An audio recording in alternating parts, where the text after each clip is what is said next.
Hello friends, स्वागत है हमारे यूट्यूब चैनल वीएन एजुकेशन में। तो फ्रेंड्स, आज हम लोग Bihar SSC inter test 3 2024 the platform वाले 2 का सेट नंबर 19 आप लोगों के बीच लेकर आया हूं।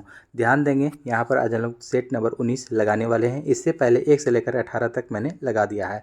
जिन दोस्तों ने नहीं देखा है, जाकर हमारे चैनल पे प्लेलिस्ट बना हुआ है, वहाँ से आप लोग जाकर के प्रैक्टिस करना शुरू कर दें। ध्यान देंगे, आपको टोटल 20 प्रैक्टिस सेट है, जिसमें आज हम लोग 19वां सेट लगाने वाले हैं।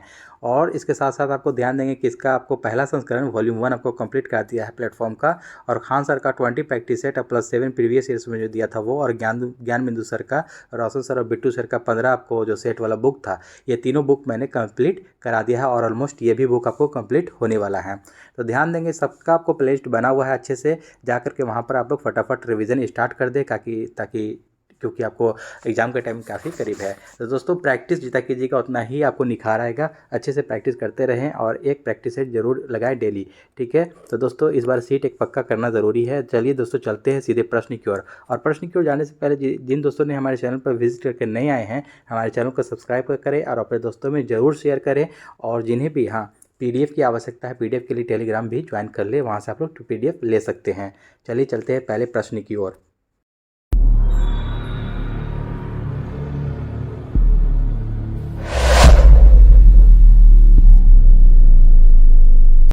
तो फ्रेंड्स, आज हम लोग देखेंगे टेस्ट सीरीज 19 का पहला प्रश्न। तो देखेंगे आज पहला प्रश्न कि हाल ही में अजंता एलोरा फिल्म फेस्टिवल में पद्म पानी लाइफ टाइम अचीवमेंट अवार्ड से किसे सम्मानित किया गया है। ध्यान देंगे, फिल्म फेस्टिवल में कह रहा है कि पद्म पानी लाइफ टाइम अचीवमेंट अवार्ड से किसे सम्मानित किया गया है। अंबाई, वहीदा रहमान, नजमा अख्तर या जावेद अख्तर। एक का right answer option number D होगा, जावेद अख्तर को पद्म पानी लाइफ टाइम अचीवमेंट अवार्ड से सम्मानित किया गया है। इसके साथ साथ और भी कुछ पॉइंट्स हम लोग नोट करेंगे कि हाल ही में आपको नजमा अख्तर को 2023 सितंबर 2023 में शिक्षा के क्षेत्र में लाइफ टाइम अचीवमेंट पुरस्कार आपको दिया गया है। नजमा अख्तर को शिक्षा के क्षेत्र में लाइफ टाइम अचीवमेंट पुरस्कार दिया गया है। और वहीदा रहमान के बारे में जान लेते हैं कि इन्हें भी आपको Dada Saheb Phalke life time achievement award से सम्मानित किया गया है। किसे? वहीदा रहमान को। और अंबाई को अगर पूछा जाए तो अंबाई को हाल ही में ये तमिल लेखक हैं, ये आपको इनको Tata literature life time achievement award से सम्मानित किया गया है अंबाई को। नेक्स्ट क्वेश्चन देखेंगे हम लोग 2 नंबर। अब विश्व स्वास्थ्य शिखर सम्मेलन 2023 का आयोजन किया गया, जिनका theme A defining year for global health action है। ये जो सम्मेलन किया गया है, ये आपको आयोजन कहाँ किया गया है? साउथ अफ्रीका, इंडोनेशिया, जर्मनी या अमेरिका। 2 का आपको right answer option number C हो जाएगा, जर्मनी में ये आपको आयोजन किया गया है। नेक्स्ट क्वेश्चन देखेंगे 3 नंबर। 19 से 31 जनवरी तक खेलो इंडिया गेम्स 2024 का आयोजन किस राज्य के 4 प्रमुख शहरों में आयोजित किए जाएंगे? तमिलनाडु, आंध्र प्रदेश, उत्तराखंड या उड़ीसा। 3 का right answer option number A हो जाएगा, तमिलनाडु में। कहाँ? तमिलनाडु में आपको 19 से 31 जनवरी तक खेलो इंडिया गेम्स 2024 का आयोजन राज्य के 4 प्रमुख शहरों में आयोजित किए जाएंगे। कहाँ? तमिलनाडु में। नेक्स्ट क्वेश्चन देखेंगे हम लोग 4 नंबर है कि नवंबर 2023 में किस राज्य सरकार के द्वारा हैप्पी नामक योजना, ध्यान देंगे, हैप्पी नामक योजना का शुभारंभ किया गया है? हरियाणा, हिमाचल प्रदेश, उत्तर प्रदेश या मध्य प्रदेश से। 4 का ऑप्शन नंबर ए हो जाएगा। क्या हो जाएगा? ए आपको हरियाणा, आपको राइट आंसर यहाँ से हो जाएगा आपका। नेक्स्ट क्वेश्चन देखेंगे हम लोग 5 नंबर। निम्नलिखित में से कौन सा देश ब्रिक्स समूह का सदस्य नहीं है? ध्यान देंगे, ब्रिक्स जो ये आपको समूह है, आपको ये ग्रुप है जो इसका सदस्य नहीं के बारे में पूछ रहा है। दक्षिण अफ्रीका, श्रीलंका, ब्राज़ील या भारत है। 5 का right answer option number B हो जाएगा, ये श्रीलंका आपको ब्रिक्स में शामिल नहीं है। तो वहीं हम लोग ध्यान देंगे कि ब्रिक्स का जो है स्थापना जो किया गया था, ये कब किया गया था? तो ब्रिक्स का स्थापना 2009 में, इसको याद रखना है, कब? 2009 में किया गया था। इसमें आपको देखिएगा भारत, रूस, ब्राज़ील और चीन ने, ब्रिक पहले था, ठीक है, इस बाद में लगा है, इसको ध्यान में रखेंगे कि पहले भारत, रूस, ब्राज़ील और चीन ने एक नए आर्थिक संगठन ब्रिक की स्थापना किया था। फिर जाकर के 14 अप्रैल आपको 2011 ईस्वी को साउथ अफ्रीका भी इसमें शामिल हो गया, जिससे इसका नाम आपको एस लगे लास्ट में, ब्रिक्स। ऐसे आपको साउथ अफ्रीका ध्यान में रखेंगे आप लोग। नेक्स्ट क्वेश्चन देखेंगे हम लोग 6 नंबर के टकला मकान मरुस्थल किस देश में स्थित है? इराक, यमन, मंगोलिया या चीन में। 6 का right answer option number D हो जाएगा, ये चीन में स्थित है। कहाँ है टकला मकान मरुस्थल? ये आपको चीन में पड़ता है। नेक्स्ट क्वेश्चन देखेंगे हम लोग 7 नंबर के संविधान 103वां संशोधन अधिनियम 2019 है। संविधान का 103वां संविधान संशोधन जो हुआ था वो 2019 में हुआ है। इसके द्वारा भारतीय संविधान के किन अनुच्छेदों को संशोधित किया गया था? कौन सा अनुच्छेद को इसमें संशोधन किया गया था? 17-18, 15-16 या 16-17 या 14-15? 7 का आपको देखेंगे हम लोग right answer option number B हो जाएगा दोस्तों। अनुच्छेद 15 और अनुच्छेद 16 को इसमें संशोधन किया गया है। ठीक है, अनुच्छेद 15 और 16 का इसमें संशोधन किया गया, 103वां संशोधन 2019 में। नेक्स्ट क्वेश्चन देखेंगे, निम्नलिखित में से वर्ष 1976 में विकसित सर्वप्रथम सुपर कंप्यूटर कौन सा है? एक्रोन, एटम, क्रे 1, PCW, PET?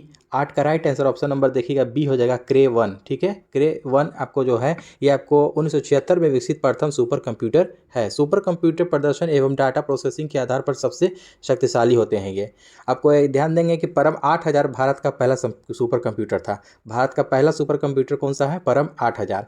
जैसे आपको सी डैक जो होता है, सी डैक पुणे का कंपनी है, इसके द्वारा आपको विकसित किया गया था, यानी कि बनाया गया था।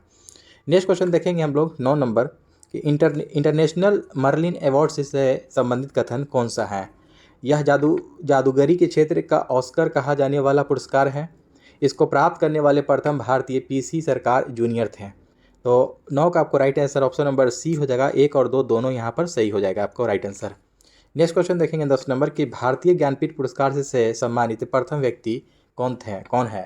ताराशंकर बंदोपाध्याय, गोविंद शंकर कुरूप, सुमित्रानंद पंत, उमा शंकर जोशी? तो देखिएगा आपको भारतीय ज्ञानपीठ पुरस्कार से सम्मानित प्रथम व्यक्ति पूछ रहा है आपको, तो जी शंकर कुरूप का ही नाम आपको देखिएगा गोविंद शंकर कुरूप है। ऑप्शन नंबर बी यहाँ से राइट हो जाएगा। ध्यान देंगे कि ज्ञानपीठ पुरस्कार की शुरुआत कब से हुई है? अगर ये प्रश्न पूछता है तो इसको ध्यान में रखेंगे कि 1965। कब? 1965 से ज्ञानपीठ पुरस्कार की शुरुआत हुई है। इसमें इस पुरस्कार के विजेता को 11 लाख रुपये तथा वाग्देवी की प्रतिमा दी जाती है। नेक्स्ट क्वेश्चन देखेंगे हम लोग 11 नंबर, 31 अक्टूबर 2023 को किसने ओडिशा के नए राज्यपाल के रूप में शपथ ग्रहण किया है? रघुवर दास, डॉक्टर लक्ष्मण आचार्य, इंद्रसेना रेड्डी नल्लू या श्रीला गणेशन? 11 का right answer option number A हो जाएगा, रघुबर दास है। ठीक है, आपको यहाँ ध्यान देंगे ये ओडिशा के नए राज्यपाल बने हैं कौन? रघुबर दास है। 12 नंबर प्रश्न है कि निम्नलिखित युग्मों में से कौन सा सुमेलित नहीं है? यहाँ पर देखिएगा देश और मुद्रा दे दिया है। जापान का देखिएगा येन आपको सही है। ब्राज़ील रियाल आपको सही है। चीन युआन ये भी सही है आपका। इजराइल आपको डॉलर, ये गलत है क्योंकि आपको इजराइल में क्या चलता है? न्यू शेकेल चलता है। क्या? न्यू शेकेल, ठीक ना, न्यू शेकेल चलता है, इनको ध्यान में रखेंगे हम लोग, न्यू शेकेल। तो इसका आपको ये चार्ट गलत है, यानी कि ऑप्शन नंबर बी हो जाएगा यहाँ से राइट आपका। नेक्स्ट क्वेश्चन देखेंगे हम लोग 13 नंबर के, हाल ही में किस भारतीय मूल की लेखक या लेखिका को ब्रिटिश एकेडमी बुक प्राइज 2023 प्रदान किया गया है? ठीक है, ब्रिटिश एकेडमी बुक प्राइज 2023 प्रदान किया गया है। नंदिनी दास, सलमान रुश्दी, नेहा भारद्वाज, दीपा मेहता? 13 का ऑप्शन नंबर ए हो जाएगा नंदिनी दास। क्या हो जाएगा? नंदिनी दास। नेक्स्ट क्वेश्चन देखेंगे हम लोग 14 नंबर की, किसने CAPF कर्मियों के लिए एक नया ऑनलाइन पोर्टल ई आवास लॉन्च किया है? क्या है? किसने CAPF कर्मियों के लिए ऑनलाइन पोर्टल ई आवास के लॉन्च किया है? नरेंद्र मोदी, अमित शाह, राजनाथ सिंह या अजीत डोभाल? 14 का right answer option number B हो जाएगा, श्री अमित शाह ने लॉन्च किया है ई आवास। नेक्स्ट क्वेश्चन है 15 नंबर की, प्रसिद्ध है जैन विचारक वर्धमान महावीर का जन्म निम्नलिखित में से किस शताब्दी ईसा पूर्व में हुआ था? 5वीं, 4थी, 6ठी या तीसरी? 15 का right answer option number C है, 6ठी शताब्दी में हुआ था। किसका? प्रसिद्ध जैन विचारक आपको वर्धमान महावीर का आपको जन्म हुआ था 6ठी शताब्दी में, 15 नंबर। ठीक है, और अगर डेट पूछ देगा दोस्तों तो महावीर का जन्म 540 ईसा पूर्व में हुआ था। कब? 540 BC, यानी कि ईसा पूर्व। ठीक है, BC का मतलब होता है बिफोर ऑफ जीसस क्राइस्ट। ठीक है, यीशु मसीह के जन्म से पहले को ईसा मसीह BC यानी कि ईसा पूर्व कहा जाता था, और ईसा मसीह के जन्म के बाद के डेट को ईस्वी कहा गया, यानी कि AD यानी कि एनो डोमिनी कहा जाता है। AD का मतलब फुल फॉर्म होता है एनो डोमिनी, इसको ध्यान में रखेंगे। नेक्स्ट क्वेश्चन देखेंगे हम लोग 16 नंबर। यहाँ से देखिएगा प्रश्न आपको 16 से मैथ और रीजनिंग है। मैथ आपको PDF में दे दूंगा, टेलीग्राम ज्वाइन कर लीजिएगा, वहाँ से आप लोग मिल जाएगा, वहाँ से प्रैक्टिस कीजिएगा आप लोग। नेक्स्ट क्वेश्चन है आपका कि हाल ही में ICAR के वैज्ञानिकों ने किस नदी में पंगेसियस इकारिया नामक की एक नई प्रजाति की खोज की है? गंडक, कावेरी, गंगा या यमुना? 31 का right answer option number B हो जाएगा, ये कावेरी नदी में एक नई प्रजाति की खोज की है जिसका आपको नाम है पंगेसियस इकारिया नाम की। तो नेक्स्ट क्वेश्चन देखेंगे हम लोग 32 नंबर की कौन सा सुल्तान नया धर्म चलाना चाहता था किंतु उलेमा लोगों ने विरोध किया। उलेमा लोग जो थे वो विरोध किए। बलबन, अलाउद्दीन, मोहम्मद बिन तुगलक या इल्तुतमिश। 32 का right answer option number B हो जाएगा अलाउद्दीन। ठीक है, अलाउद्दीन खिलजी ने एक नया धर्म चलाना चाहा था किंतु उलेमाओं ने उनका विरोध किया था। नेक्स्ट क्वेश्चन देखेंगे हम लोग 33 नंबर के मुगल सम्राट अकबर ने किस स्थान पर इबादत खाना का निर्माण किया था। कौन से स्थान पर मुगल सम्राट ने इबादत खाना का निर्माण किया था। फतेहपुर सीकरी, इलाहाबाद, दिल्ली या लाहौर। 33 का right answer option number A हो जाएगा दोस्तों। फतेहपुर सीकरी में आपको इबादत खाना का स्थापना किया था, अकबर ने किया था। और इबादत खाना का स्थापना अगर कब किया गया था ईस्वी पूछ देता है कभी कभी एग्जामिनेशन में, तो आपको इसका डेट हो जाएगा 1575 ईस्वी में इबादत खाना का स्थापना किया था। इसको ध्यान में रखेंगे। नेक्स्ट क्वेश्चन देखेंगे हम लोग 34 नंबर की सर्वप्रथम किसने 1857 के विद्रोह को भारत का प्रथम स्वतंत्रता संग्राम कहा। वी.डी. सावरकर, आर.सी. मजूमदार, बिपिन चंद्र पाल या सर जॉन लॉरेंस। 34 का right answer option number A हो जाएगा। बी.डी. सावरकर ने कहा था 1857 के विद्रोह को भारत का प्रथम स्वतंत्रता संग्राम। 35 नंबर प्रश्न देखेंगे निम्नलिखित में से किसे फ्रांसीसी साम्यवाद का जनक माना जाता है। फ्रांसीसी साम्यवाद का जनक माना जाता है Robert Owen, George Bernard Shaw, Carlo Bonaparte या सेंट साइमन। 35 का right answer option number D हो जाएगा दोस्तों, सेंट साइमन। क्या हो जाएगा, सेंट साइमन को फ्रांसीसी साम्यवाद का जनक माना जाता है। इनका जो जन्म है आपको 17 अक्टूबर 1760 और मृत्यु 1825 ईस्वी को हुई। और आदर्शवाद समाजवाद का प्रवक्ता रॉबर्ट ओवेन को माना जाता है। आदर्शवादी समाजवाद का प्रवक्ता रॉबर्ट ओवेन को माना जाता है। इनका भी ध्यान में रखेंगे। नेक्स्ट क्वेश्चन देखेंगे 36 नंबर की बिरजू महाराज संबंधित है कौन से मतलब गायन से। शास्त्रीय गायन, शास्त्रीय वादन, कथक या संगीतकार। तो बिरजू महाराज जो है आपको ये ऑप्शन नंबर सी हो जाएगा। ये कथक है, कथक मतलब करते हैं ये। कथक कहाँ का आपको ये शास्त्रीय नृत्य है तो उत्तर भारत का ध्यान रखेंगे। उत्तर भारत का ये कथक भारतीय है। अब वही कथक कल ही पूछ देगा तो केरल हो जाएगा दोस्तों। इसको ध्यान में रखना है, कन्फ्यूज नहीं होना है। नेक्स्ट क्वेश्चन देखेंगे हम लोग 37 नंबर प्रश्न है कि कैलाश मानसरोवर तीर्थ यात्रा के लिए वीज़ा लेना पड़ता था। ध्यान देंगे, कैलाश मानसरोवर तीर्थ यात्रा के लिए वीज़ा लेना पड़ता था क्योंकि यह स्थित है कहाँ। वीज़ा लेना पड़ता है ये कहाँ स्थित है, नेपाल में, तिब्बत में, भूटान में या सिक्किम में। 37 का ऑप्शन नंबर देखिएगा बी हो जाएगा। ये तिब्बत चीन में स्थित है। कहाँ है कैलाश मानसरोवर तीर्थ यात्रा। ध्यान देंगे, कैलाश मानसरोवर तीर्थ यात्रा ये चीन के तिब्बत में स्थित है। इसको ध्यान में रखेंगे आप लोग, उसके लिए वीज़ा लेना पड़ता है। नेक्स्ट क्वेश्चन आपको निम्नलिखित में से किस नदी पर हीराकुंड बहुउद्देशीय परियोजना का निर्माण हुआ है। चंबल, यमुना, सतलज, महानदी। 37 का राइट आंसर ऑप्शन नंबर 38 का राइट आंसर ऑप्शन नंबर देखिएगा डी हो जाएगा क्योंकि हीराकुंड आपको बहुउद्देशीय परियोजना जो है आपको महानदी पर उड़ीसा में स्थित है। कहाँ, उड़ीसा में ये पड़ता है। इसका ध्यान रखना है। और ये आपको सबसे लंबा बांध दुनिया वर्ल्ड का आपको सबसे लंबा बांध भी माना जाता है। इसको ध्यान रखना है। नेक्स्ट क्वेश्चन देखेंगे हम लोग 39 नंबर निम्नलिखित में से कौन सा स्थान वहाँ स्थित दर्रे के साथ सुमेलित नहीं है। ध्यान देंगे, वहाँ स्थित दर्रे के साथ सुमेलित नहीं है। बनिहाल, पीर पंजाल। देखिएगा 39 नंबर हम लोग देखेंगे बनिहाल, पीर पंजाल जो कि सही है, ये आपको सुमेलित है। खारदुगला आपको लद्दाख पर्वत श्रेणी, ये भी आपका सही है 39 का। देखिएगा जयलेपला जोस्कर, जयलेपला जो दर्रा है आपको सिक्किम में स्थित है। ये दार्जिलिंग व चुंबी घाटी से होकर गुजरने वाला ये मार्ग है। ये आपको गलत हो जाएगा। और जो जिला दर्रा जो है कि बृहद हिमालय में पड़ता है, ये आपको ये भी सही है। तो ऑप्शन नंबर देखिएगा यहाँ पे सी सही हो जाएगा। जयलेपला दर्रा जो है आपको सिक्किम में है। इसका एक ट्रिक है दोस्तों, याद कर लीजिएगा, मैं लिख देता हूँ। ठीक है, नाजय, ठीक है नाजय, आपको नाथुला दर्रा और जयलेपला दर्रा ये दोनों आपको सिक्किम में पड़ता है, ध्यान में रखेंगे। अगला प्रश्न देखेंगे हम लोग 40 नंबर के औद्योगिक उत्पादन सूचकांक जो कि भारतीय अर्थव्यवस्था में औद्योगिक क्रियाओं का मापक है, इसमें क्या सम्मिलित नहीं किया जाता है। इसमें क्या मतलब सम्मिलित नहीं किया जाता है। विद्युत खनन, विनिर्माण, गैस एवं जलापूर्ति। 40 का ऑप्शन नंबर देखिएगा डी हो जाएगा। गैस एवं जलापूर्ति सम्मिलित नहीं किया जाता है। नेक्स्ट क्वेश्चन देखेंगे 41 नंबर निम्नलिखित में से किस राज्य में स्थित सुल्तानपुर राष्ट्रीय उद्यान अपने प्रवासी व स्थानीय पक्षियों के लिए माना जाता है। सुल्तानपुर राष्ट्रीय उद्यान जो है अपने प्रवासी व स्थानीय पक्षियों के लिए जाना जाता है। तो ये किस राज्य में है। राजस्थान, हिमाचल प्रदेश, पंजाब या हरियाणा। 41 का राइट आंसर ऑप्शन नंबर देखिएगा डी हो जाएगा। ये आपको हरियाणा में पड़ता है सुल्तानपुर राष्ट्रीय उद्यान। ये आपको कौन से चीज़ के लिए प्रसिद्ध है, प्रवासी व स्थानीय पक्षियों के लिए। नेक्स्ट क्वेश्चन है आपका 42 नंबर के मनुष्य के द्वारा सबसे पहले इनमें से किस धातु का उपयोग किया गया था। चांदी, तांबा, सोना या मैग्नीशियम। तो 42 का ऑप्शन नंबर यहाँ से बी आपको सही हो जाएगा, राइट हो जाएगा तांबा। तांबा का आपको देखिएगा सिंधु सभ्यता काल में जो कि सिंधु सभ्यता जो काल है उसको आपको कांस्ययुगीन सभ्यता भी कहा जाता है। कांस्ययुगीन कांस्य में आपको तांबा आता है, इसलिए आपको कांस्ययुगीन सभ्यता भी कहा जाता है। इसलिए देखिएगा सबसे पहले जो है कि आपको तांबा धातु का उपयोग किया गया था। इसको ध्यान में रखेंगे आप लोग। नेक्स्ट क्वेश्चन देखेंगे हम लोग 43 नंबर के पुलकेशिन प्रथम और पुलकेशिन द्वितीय नामक शासक खालिस्तान से संबंधित थे, यानी कि कौन से वंश से? मगध वंश, चोल वंश, कुषाण वंश या चालुक्य वंश? 43 का राइट आंसर ऑप्शन नंबर देखिएगा डी हो जाएगा। ये चालुक्य वंश से संबंधित है। कौन? पुलकेशिन प्रथम और पुलकेशिन द्वितीय, ये तो आपको चालुक्य वंश से संबंधित है।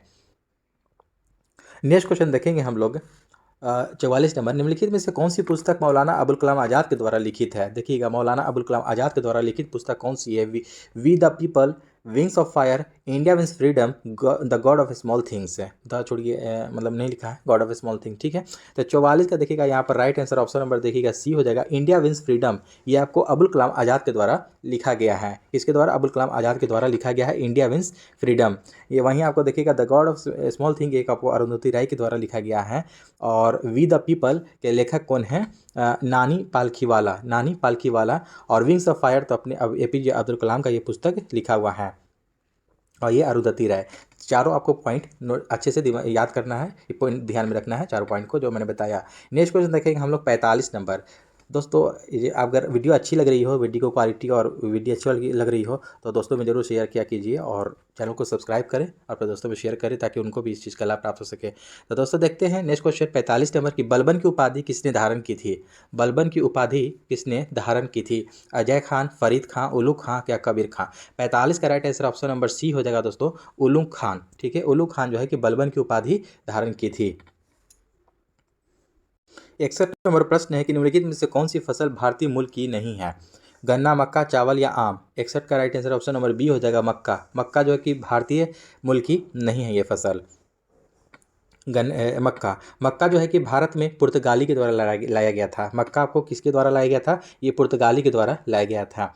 आलू भी भारत में पुर्तगाली के द्वारा लाया गया। और गन्ना का जन्म स्थल आपको भारत है, गन्ना का जन्म स्थल भारत है। नेक्स्ट क्वेश्चन देखेंगे हम लोग 62 नंबर की, केंद्रीय सरकार का उच्चतम सिविल अधिकारी कौन है? उच्चतम सिविल अधिकारी कौन है केंद्रीय सरकार का? महान्यायवादी, मंत्रिमंडल सचिव, गृह सचिव या प्रधानमंत्री का मुख्य प्रमुख सचिव? 62 का ऑप्शन नंबर बी हो जाएगा, मंत्रिमंडल सचिव जो होता है ये आपको केंद्रीय सरकार का उच्चतम सिविल अधिकारी होता है। नेक्स्ट क्वेश्चन देखेंगे हम लोग 63 नंबर के, भारत में राजनीतिक सत्ता का प्रमुख स्रोत कौन सा है? संविधान, जनता, संसद या राष्ट्रपति? 63 का आपको बी हो जाएगा, जनता, ठीक है। भारत में राजनीतिक सत्ता का प्रमुख स्रोत क्या है? जनता है।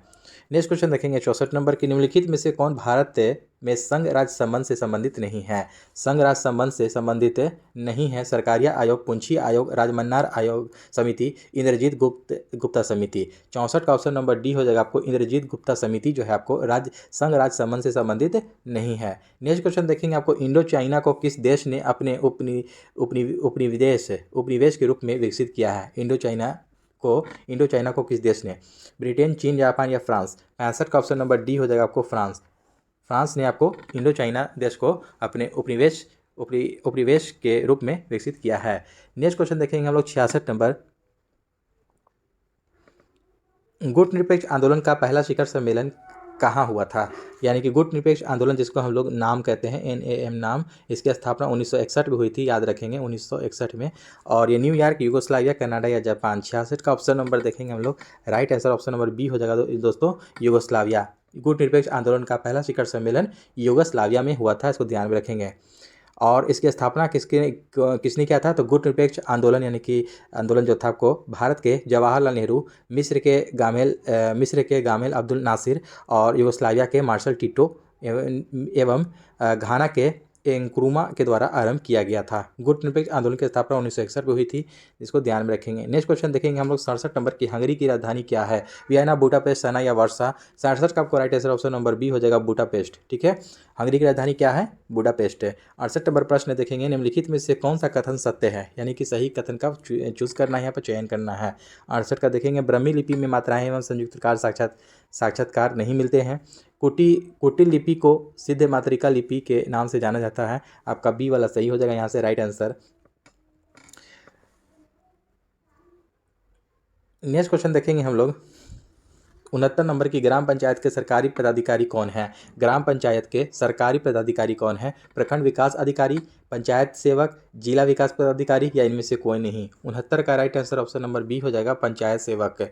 ठीक है, पंचायत सेवक जो है आपको ग्राम पंचायत के सरकारी पदाधिकारी होते हैं, पंचायत सेवक।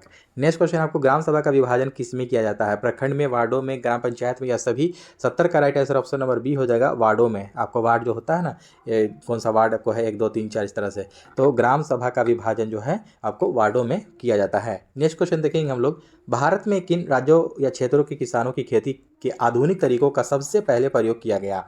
राजस्थान, गुजरात, महाराष्ट्र या हरियाणा, उत्तर प्रदेश, बिहार, या तो फिर पंजाब, हरियाणा और पश्चिमी उत्तर प्रदेश, या तो फिर पश्चिम बंगाल, आंध्र प्रदेश और केरल। 71 का right answer option number C है दोस्तों, पंजाब, हरियाणा और पश्चिमी उत्तर प्रदेश। भारत में किन राज्य या क्षेत्रों के किसानों ने खेती के आधुनिक तरीकों का सबसे पहले प्रयोग किया? तो पंजाब, हरियाणा और पश्चिमी उत्तर प्रदेश। 72 नंबर प्रश्न देखेंगे, लोकतांत्रिक विकेंद्रीकरण एवं प्रशासनिक विकेंद्रीकरण की सिफारिश कौन सी समिति ने किया? बलवंत राय मेहता समिति, अशोक मेहता समिति, दोतेवाला समिति या सिदवी समिति? 72 का right answer option number A हो जाएगा दोस्तों, बलवंत राय मेहता समिति ने किया था आपको लोकतांत्रिक विकेंद्रीकरण एवं प्रशासनिक विकेंद्रीकरण की सिफारिश की थी, बलवंत राय मेहता समिति। 72 का राइट आंसर ए हो जाएगा।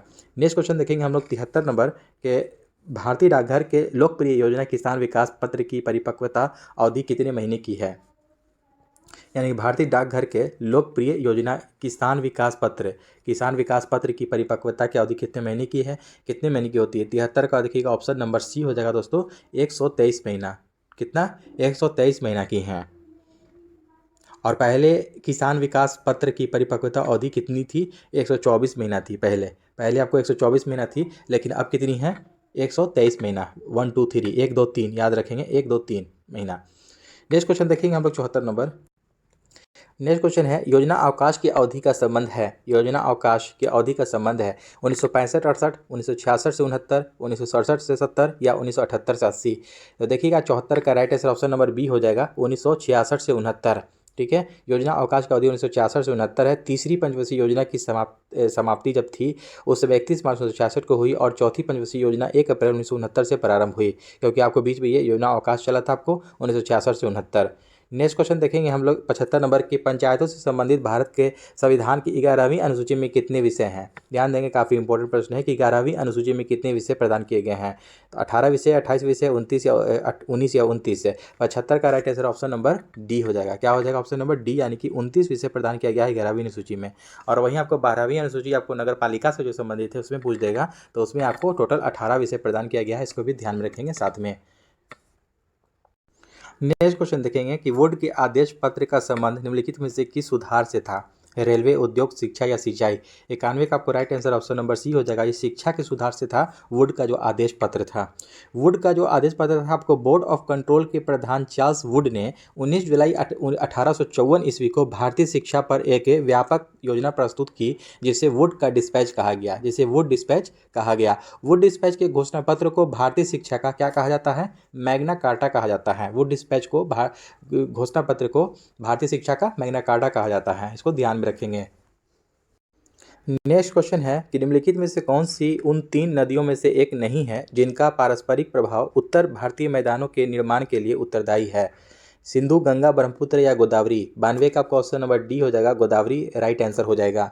निम्नलिखित में से किस केंद्र शासित प्रदेश में विधानसभा है? कौन से केंद्र शासित प्रदेश में विधानसभा है? दिल्ली, चंडीगढ़, दादर और नगर हवेली, अंडमान और निकोबार? 93 का right answer option number A हो जाएगा, दिल्ली में। ठीक है, दिल्ली केंद्र शासित प्रदेश में विधानसभा स्थित है, इसको ध्यान में रखेंगे। एक ही आपको यूटी है, आपको यूनियन टेरिटरी जो कहलाता है, आपको दिल्ली में विधानसभा मौजूद है। नेक्स्ट क्वेश्चन 94 नंबर के, हीनयान और महायान किस धर्म के पंथ हैं? बौद्ध धर्म, सिख धर्म, जैन धर्म या हिंदू धर्म? 94 का right answer option number A हो जाएगा, ये बौद्ध धर्म के हैं ये। ठीक है, हीनयान और महायान बौद्ध धर्म के पंथ हैं। बौद्ध धर्म के 18 संप्रदाय में मुख्यतः को हीनयान और महायान संप्रदाय है।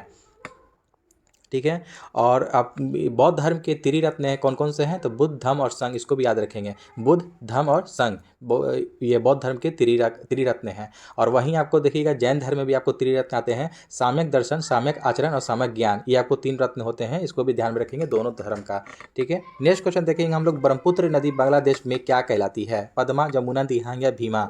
तो 95 का right answer option number B हो जाएगा दोस्तों, जमुना के नाम से कहलाती है ये आपको ब्रह्मपुत्र नदी बांग्लादेश में। अगला प्रश्न है आपको, एक डायमंड में प्रत्येक कार्बन परमाणु खाली स्थान से बंधे होते हैं। तो 96 का right answer option number D है, 4 अन्य कार्बन परमाणु से बंधे होते हैं। एक डायमंड में प्रत्येक कार्बन परमाणु 4 अन्य कार्बन परमाणुओं से बंधे होते हैं। 97 नंबर क्वेश्चन देखेंगे कि गति के तीसरे नियम के अनुसार क्रिया एवं प्रतिक्रिया क्या होता है। सदैव एक ही वस्तु पर लगती है, सदैव दो भिन्न वस्तुओं पर विपरीत दिशाओं में कार्य करती है, या के परिणाम एवं दिशाएं समान होती हैं, या किसी भी एक वस्तु पर एक दूसरे के अभिलंबवत कार्य करती है। 97 का right answer option number B हो जाएगा दोस्तों, कि सदैव दो भिन्न वस्तुओं पर विपरीत दिशाओं में कार्य करती है। गति के तीसरे नियम के अनुसार क्रिया एवं प्रतिक्रिया जो है सदैव दो भिन्न वस्तुओं पर विपरीत दिशाओं में कार्य करती है। 98 नंबर प्रश्न देखेंगे कि पानी की कमी के कारण कोशिका के संकुचित होकर कोशिका भित्ति से अलग होने की प्रक्रिया को क्या कहा जाता है। कोशिका के संकुचित होकर कोशिका भित्ति के अलग हो जाने की प्रक्रिया को क्या कहते हैं। प्रकाश संश्लेषण, साइटोलिसिस या डी प्लाज्मोलिसिस या प्लाज्मोलिसिस। 98 का right answer option number D हो जाएगा, प्लाज्मोलिसिस कहते हैं उसे हम लोग। क्या कहते हैं, प्लाज्मोलिसिस।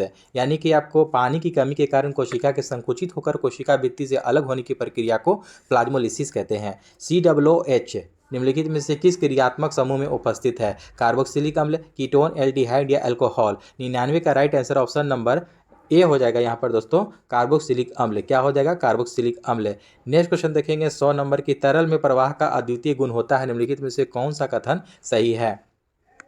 कौन सा कथन सही है। तो केवल गैसें तरल के समान व्यवहार करती हैं, ये आपको केवल गैसें जो कह रहा है कि तरल के समान व्यवहार करती हैं, तो नहीं, ये आपको गलत हो जाएगा। गैस तथा ठोस तरल के समान व्यवहार करती है। गैस और ठोस देखिए बोल रहा है कि तरल के समान व्यवहार करेगी, कभी नहीं करेगी। गैस तथा द्रव तरल के समान व्यवहार करेगा, तो गैस तथा द्रव जो है कि आपको ये तरल के समान व्यवहार करेगा, ये आपको राइट हो जाएगा। केवल द्रव तरल के समान व्यवहार करता है, ये भी नहीं होगा। राइट आंसर ऑप्शन नंबर देखिएगा, कथन सही के बारे में पूछ रहा था, ऑप्शन नंबर सी राइट हो जाएगा। नेक्स्ट क्वेश्चन 101 नंबर देखेंगे, ध्वनि तरंगे किस प्रकार की तरंग होती है। तो ध्वनि तरंग है जो दोस्तों, यहाँ पर से आपका right answer option number B हो जाएगा, अनुदैर्ध्य यांत्रिक तरंग। ध्वनि तरंग जो है आपको अनुदैर्ध्य यांत्रिक तरंग होता है।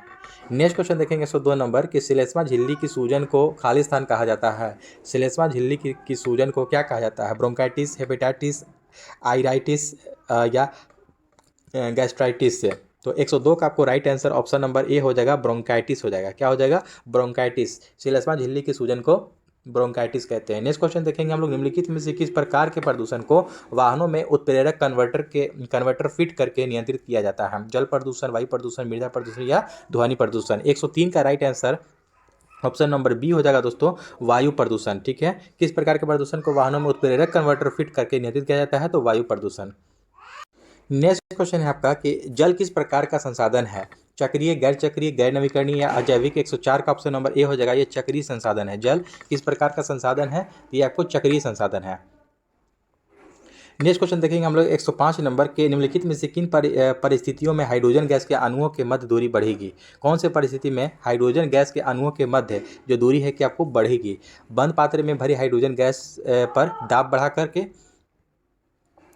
या तो फिर कुछ हाइड्रोजन गैस का पात्र से रिसाव होने पर, हाइड्रोजन गैस के पात्र का आयतन बढ़ाकर, या पात्र का आयतन बढ़ाए बिना पात्र में अधिक हाइड्रोजन गैस मिलाने पर। तो देखिएगा यहाँ पर आपको 2 हो जाएगा आपको कि कुछ हाइड्रोजन गैस का पात्र से रिसाव होने पर, रिसाव हो जाएगा तो आपको हाइड्रोजन गैस के अणुओं के बीच की मध्य जो है कि दूरी बढ़ जाएगी।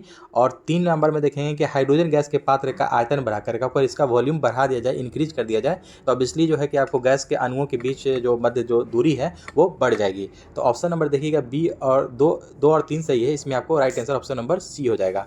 ठीक है, नेक्स्ट क्वेश्चन देखेंगे हम लोग 106 नंबर, यहाँ पर देखिएगा रीजनिंग है, रीजनिंग आप लोग पीडीएफ से प्रैक्टिस करेंगे आप लोग।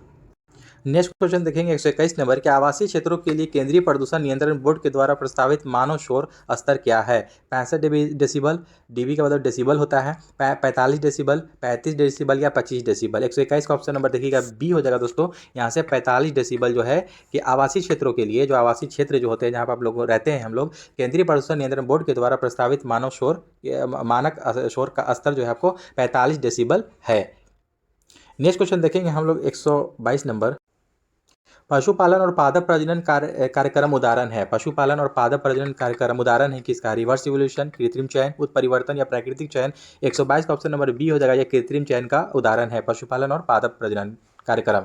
नेक्स्ट क्वेश्चन आपको कि पुरानी किताबों में पन्नों के भूरे होने की प्रक्रिया को क्या कहा जाता है। काफ़ी अच्छी प्रश्न है। निक्षालन, फॉक्सिंग, काल प्रभावन या भब्रूकरण। तो 123 का राइट आंसर ऑप्शन नंबर देखिए बी हो जाएगा यहाँ से फॉक्सिंग। उसे क्या कहते हैं? फॉक्सिंग कहते हैं। जब जो पुराना किताब देखिएगा आपको आपके घर में अगर पड़ा होगा उसको देखिएगा निकाल करके कि उसके पन्ने जो है कि भूरे रंग के हो जाते हैं, पीला पीला टाइप का, ठीक है। तो वो किस कारण से हो जाता है? ये फॉक्सिंग के कारण हो जाता है। 123 का right answer option number B हो जाएगा। इसमें जो होता है कि पुरानी किताबों का कागज भूरा सेलुलोज के ऑक्सीकरण से बना होता है। फॉक्सिंग के कारण विंटेज पेपर दस्तावेजों जैसे कि किताब, पोस्टेज स्टाम्प पर प्रमाण पत्र आदि पर धब्बा तथा उनका ऑक्सीकरण हो जाता है। नेक्स्ट क्वेश्चन देखेंगे हम लोग 124 नंबर के क्षय रोग किसके कारण होता है? क्षय रोग जो है आपको किसके कारण होता है? ऑप्शन है आपको जाके प्रोटोजोआ, विषाणु, जीवाणु या कवक। 124 का राइट आंसर ऑप्शन नंबर देखिएगा सी हो जाएगा। ये बैक्टीरिया यानी कि जीवाणु के कारण होता है क्षय रोग है। नेक्स्ट क्वेश्चन देखेंगे हम लोग निम्नलिखित में से किसका आपको इलेक्ट्रॉनिक विन्यास आपको 2813 है? 2813 है। 125 का आपको right answer option number A हो जाएगा। यहाँ पर क्रोमियम का आपको इलेक्ट्रॉनिक विन्यास 2813 हो जाएगा, ठीक है। 2813 हो जाएगा। नेक्स्ट क्वेश्चन है आपका कि निम्नलिखित में से क्या नाभिकीय ऊर्जा उत्पादन का प्रमुख खतरा है? ऊर्जा की आवश्यकता, सीमित मात्रा में उपलब्धता, भंडारण और प्रकीर्णन स्थापना। 126 का right answer option number C हो जाएगा, भंडारण और प्रकीर्णन। नेक्स्ट क्वेश्चन है कि एक कार्बन क्रेडिट में खालिस्तान शामिल होता है, क्या शामिल होता है? 127 का ए हो जाएगा 1000 kg कार्बन डाइऑक्साइड, 1000 किलोग्राम आपको CO2 कार्बन डाइऑक्साइड आपको शामिल होता है एक कार्बन क्रेडिट में। अगला प्रश्न देखेंगे हम लोग, लैन काय की खोज के लिए डूबे को किस वर्ष नोबेल पुरस्कार मिला? देखिएगा, लैन काय की खोज के लिए डूबे को कौन से साल में नोबेल पुरस्कार प्राप्त हुआ मिला? 1972, 73, 74 या 75। 128 का right answer option number C हो जाएगा दोस्तों। 1974 में नोबेल पुरस्कार प्राप्त हुआ था लैन काय की खोज के लिए।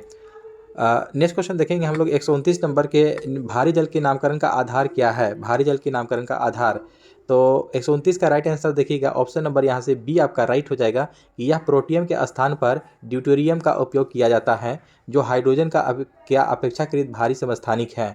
नेक्स्ट क्वेश्चन देखेंगे 130 नंबर की, मवेशियों के मुंह फट रोग से किस सूक्ष्म जीव के कारण होता है?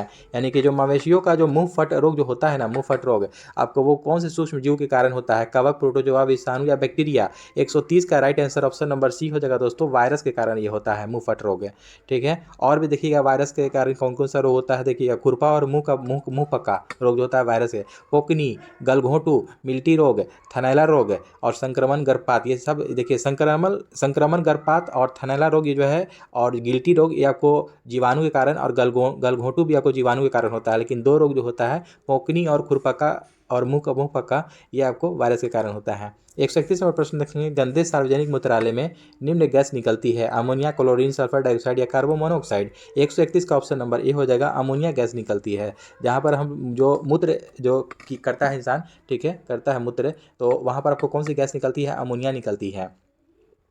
इसको ध्यान में रखेंगे। 131 का right answer.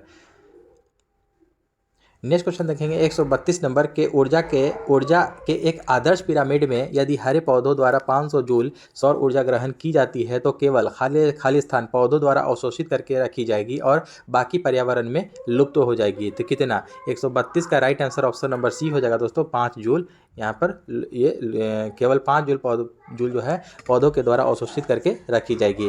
Next question 133 number देखेंगे कि अभिक्रिया Fe3+ ई यानी कि electron minus erected by Fe2+ के लिए निम्नलिखित में से क्या सही नहीं है? क्या सही नहीं है? तो 133 का आपका right answer option number D हो जाएगा। Fe3+ और Fe2+ दोनों अम्लीय मूल कहे जाते हैं, ये आपको गलत हो जाएगा। नेक्स्ट क्वेश्चन 134 नंबर की, जब किसी पिंड को किसी तरल में पूरी तरह से या आंशिक रूप से डुबाया जाता है तो उस पर ऊर्ध्व दिशा में एक बल प्रयुक्त होता है, ऊर्ध्व दिशा में, ठीक है, जो उस पिंड के द्वारा विस्थापित किए गए तरल के भार के बराबर होता है या किस नियम को स्पष्ट करता है? आपको किस नियम द्वारा स्पष्ट होता है? पाउली का अपवर्जन नियम, फैराडे का नियम, लेंज का नियम या आर्किमिडीज का नियम। 134 का ऑब्वियसली आपको ऑप्शन नंबर डी हो जाएगा आपका, आप लोग के दिमाग में आ गया होगा पहले ही, ये आपको आर्किमिडीज का सिद्धांत कहलाता है। नेक्स्ट क्वेश्चन देखेंगे हम लोग। नेक्स्ट क्वेश्चन है 135 नंबर और आज का अंतिम प्रश्न है कि निम्नलिखित में से कौन सा भारत का पहला अंतराग्रहिक के अभियान था? Chandrayaan mission, Mangalyaan mission, Aryabhata mission या फिले मिशन? 135 का ऑप्शन नंबर बी हो जाएगा दोस्तों। 135 का बी हो जाएगा मंगलयान मिशन। मंगलयान मिशन जो है आपको अंतराग्रहिक आपको अभियान था, जो कि भारत का पहला था। नेक्स्ट तो दोस्तों आई होप कि आज का भी सेशन अच्छा लगा हो तो हमारे चैनल को सब्सक्राइब करें और अपने दोस्तों में जरूर शेयर करें। तो दोस्तों चलिए मिलते हैं नेक्स्ट डेट में। जय हिंद।